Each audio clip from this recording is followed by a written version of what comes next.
इतनी देर से साइकिल चला रहा हूँ। अब तो मेरे पैरों ने जवाब दे दिया है। एक काम करता हूँ, थोड़ी देर उस बड़े पेड़ के नीचे बैठकर आराम कर लेता हूँ। फिर दीपक एक बड़े से पेड़ के नीचे बैठकर आराम करने लगता है। देखते ही देखते उसकी आंख लग जाती है। तभी अचानक जोरदार आवाज से उसकी आंखें खुल जाती है और वो देखता है कि एक भयानक सी दिखने वाली चुड़ैल उसकी साइकिल लेकर भाग रही है। अरे मर गया! अरे ये चुड़ैल तो मेरी साइकिल लेकर भाग रही है। अरे कोई तो मेरी साइकिल बचाओ! फिर एक दिन दो औरतें उस जंगल से गुजर रही होती है। आज तो हमें बाजार से लौटने में बहुत देर हो गई। हाँ, तुमने सही कहा। आज भी अगर मैं देरी से घर पहुंची तो मेरा पति तो बहुत नाराज हो जाएगा। तभी उन दोनों औरतों के पीछे से चुड़ैल उड़ती हुई आती है और दोनों की चोटी एक साथ काट लेती है। ओह, मेरी चोटी! अरे मर गई रे! अरे तेरा नाश पीटे!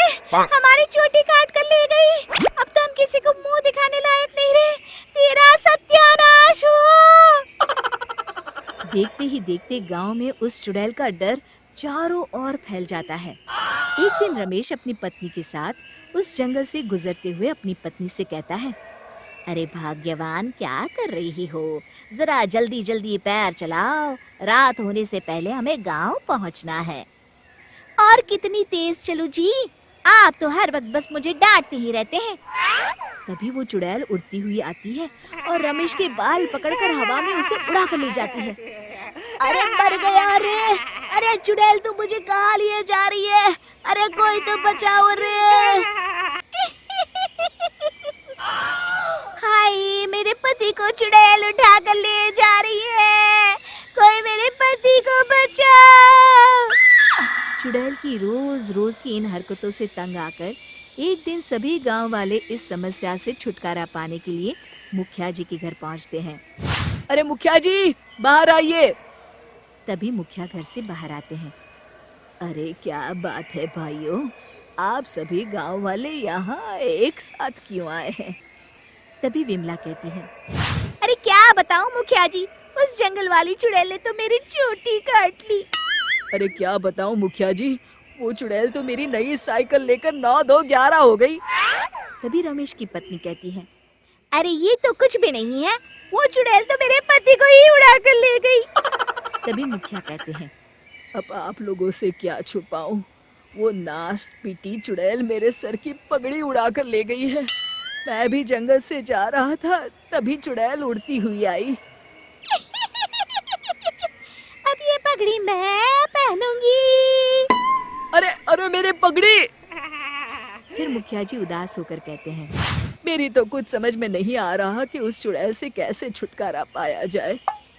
तभी गांव वालों की भीड़ में खड़ा बब्बन मुखिया जी के सामने आकर कहता है, मुखिया जी, आप चिंता न करिए, मैं उस चुड़ैल को ऐसा सबक सिखाऊंगा कि वो जिंदगी भर याद रखेंगी। तभी गिरधारी कहता है, बड़ा आया चुड़ैल को सबक सिखाने।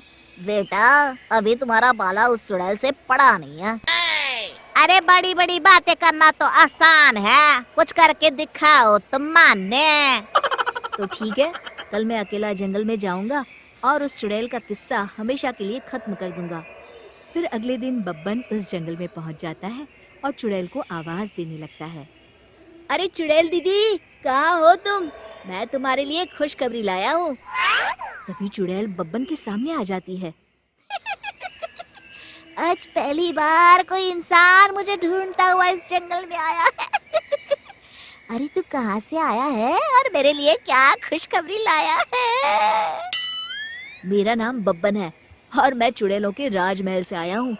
चुड़ैलों की रानी पूतना ने मुझे यहाँ भेजा है ताकि मैं तुम्हारी परीक्षा ले सकूं, और अगर तुम परीक्षा में पास हो जाती हो तो तुम बाकी चुड़ैलों के साथ उस राजमहल में हमेशा के लिए रह सकती हो।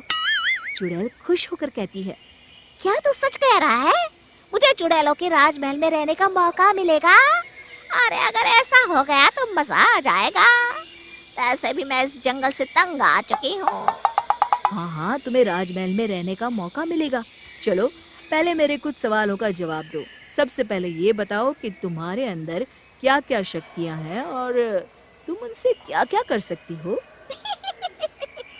मैं गायब हो सकती हूँ, बड़े बड़े हाथियों को हवा में घुमाकर फेंक सकती हूँ, और इतना ही नहीं, मैं किसी का भी रूप धारण कर सकती हूँ। ये सारी खूबियां तो सभी चुड़ैल में होती है। कुछ और बताओ, जैसे कि क्या तुम अपने शरीर का आकार घटा बढ़ा सकती हो? इसमें कौन सी बड़ी बात है? अगर मैं चाहूँ तो अपने शरीर को एक छोटी सी चींटी के जितना छोटा बना सकती हूँ, और अगर मैं चाह लूँ तो इस बड़े से पेड़ से भी बड़ी बन सकती हूँ। मुझे तुम्हारी बातों पर विश्वास नहीं है। आंखों से देख लूंगा तभी मानूंगा। फिर बब्बन एक कांच की बोतल नीचे जमीन पर रख देता है और उस चुड़ैल से कहता है, चलो ठीक है, अगर तुम इस बोतल के अंदर समा गई तो मैं मान जाऊंगा कि तुम बाकी चुड़ैलों से ज्यादा ताकतवर और गुनी हो। इसमें कौन सी बड़ी बात है? अभी मैं तुम्हें अपना कमाल दिखाती हूँ।